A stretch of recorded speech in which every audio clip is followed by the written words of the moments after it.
getting you set for the Raptors and Clippers here on NBA TV. Just not too far from now, a couple of moments away. Here's what the Raptors did last year in the 22 games that Kawhi didn't play. And here's what they've done in the 9 games that Kawhi hasn't played for him this year, Kevin McHale. Are they expecting him back this year? No, they're not. They're going to have to face him Is he tonight. load management? Because I feel a lot better about load management. It's a whole new thing. I understand it a lot better. Clarity. Well, yeah, clarity. No load management tonight for Kawhi as he talks about facing his former squad, which he won a championship with last year. I mean, it's a former team that I won a championship with, but I mean, it's any other game. It's gonna be, fun to see the guys again, and just congratulate them, and be able to shake hands and compete. Have you been staying in touch with any of them at all? Yeah, a few of them. We talk a little bit. Kawhi, outside of the championship, what will you remember about your year in Toronto? The guys, the journey. You know what I mean. Also the country, the city. It was amazing. And, it's just so much. You could keep going on and talking about it. The year that we had was incredible. And, Danny is definitely the guy that I can say is a fan of mine. So it's definitely good to see him. You looking forward to another reunion tomorrow? Oh, man.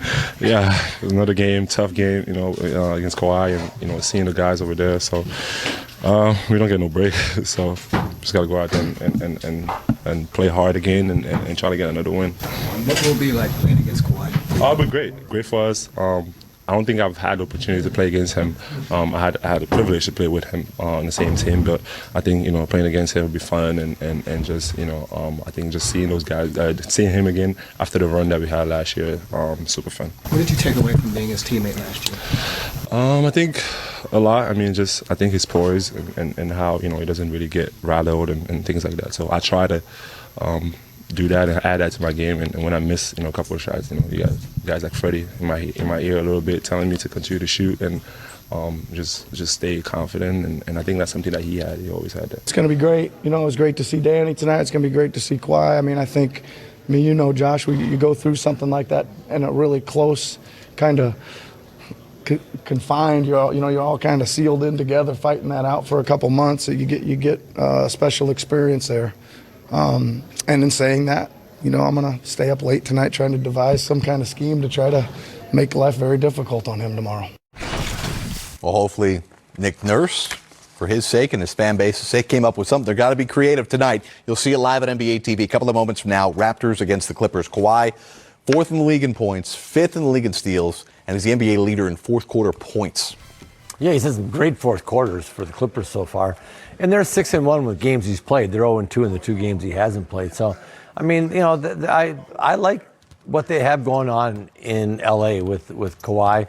Paul George hasn't played yet at all. Right. So a big part of their team isn't even there. So, the future is really looking good there. And, Toronto, I'll give those guys credit. If you'd have told me that they would be able to, what are they, 7-2 right now? I would have said no way. I thought they'd they just miss Kawhi too much. But they're battling. They're battling. Give Nick Nurse and that coaching staff a lot of credit. Well, let's go into what the Raptors did last night, getting 24 points from Pascal Siakam, and some key bench guys truly stepped up. Guys like Chris Boucher had really good games when they're playing without Lowry and without Serge Ibaka. Yeah, it speaks to the player development component that they've had for a while now in Toronto. You think about Siakam's development, Fred VanVleet, undrafted. I mean, they've just found a way, time and again to identify guys who could come in and help them and then groom them for roles that they've stepped into and certainly taken to another level. Siakam's been great early this season. We saw the breakout performance from him in the finals last year. You weren't sure is this something that's going to go on and continue, but he's given us every indication that what we saw then is just the start for what could be an all-star season for him, obviously, this year. Do you think there's going to be some ramped-up talk about Siakam being the first player in NBA history to win it? Most improved player in back-to-back years?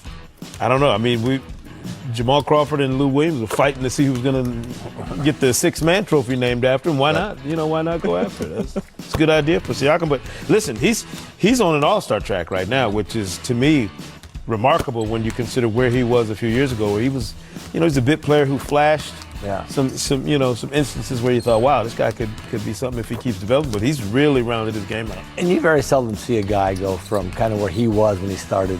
That big jump, I thought that jump was all he was capable of making. He made another jump this year. That was like, wow, that's impressive. Kid must be a really hard worker, and he's gifted. 2 years ago, Siakam averaging just 7 points a game. Now averaging 27.5 points per game for the Raptors, who will play the Clippers live on NBA TV, and it's coming up next. Hi, Steph. With what doctors are telling you about your hand injury, do you expect to play again this season? And then do you want to play again this season? Yeah, heavy hitter right out the gate, huh? I definitely expect to be ready to play. I don't know when, but at some point in early spring. It's just a matter of the rehab process. I've never obviously broken anything and dealt with a hand injury like this. And so, as you go through all examinations and all that type of stuff, and when surgery was required for this to even have a chance to heal properly, that's a tough blow. But understanding there's a time frame where we can kind of measure the rehab process and then figure out what the rest of the year looks like.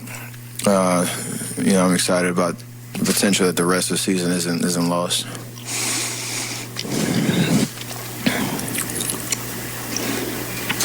I came here for y'all. If y'all got to leave.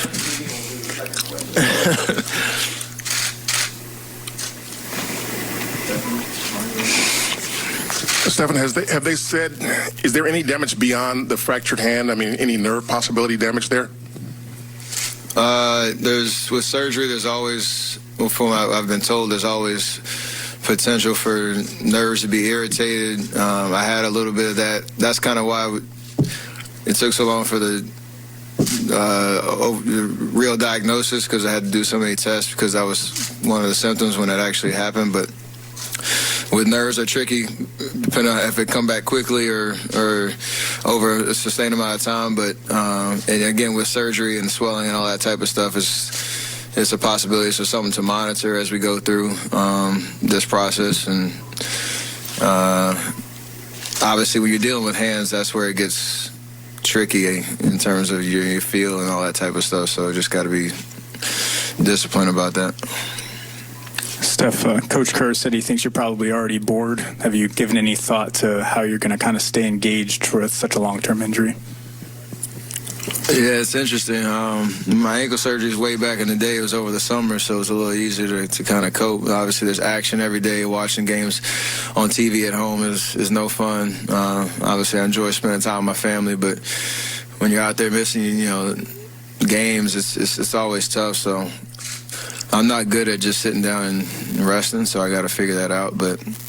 And more so just encouraging the guys, being a part of, the vibe and the scene as much as I can. I won't travel as much early, but just trying to be present and help the young guys continue the mission that they're on and continue to get better every game, and giving what I can while I'm out.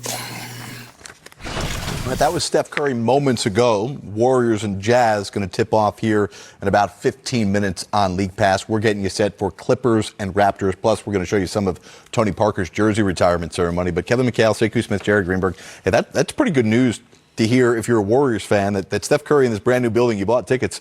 You're probably going to see him at some point this year. Yeah, and you get a chance to see him fully recovered and healthy. There is absolutely no need to rush him back. I think the Warriors obviously understand that. What Steph talked about, though, to me, Mac, is the most important thing. He's got to be around to make sure that these young guys, because you don't know which of this crew is going to be a keeper going forward. He needs to be around to establish exactly what the Warriors' culture is and impart some of that information for these guys as they go out. He's not going to be on the road, as he said early on, but still, having a guy with his resume in the building on practice days and whatever downtime he would get to talk to young guys like Jordan Poole and some of these other young players is invaluable for the Warriors. Yeah, he's go around and be able to help the guys out. But, having gone through some of that stuff, when you're in a cast, you're so far away from playing where it's going to get really tough for him is when the cast's off, he's starting to do some dribbling, and all of a sudden he's shooting a little bit, and he's thinking, I don't feel too bad. I'll be okay. And so that'll be tough for Steph the later stages. Now with the cast on your hand, he's not even, he's very far away from playing. By the way, if you were staying with us here following the Celtics 10-point win, we were going to update you on some Kemba Walker injury news. Brad Stevens says he got a little whiplash in the game. So sounds like that's the best possible news from Kemba Walker, who had a sensational game tonight.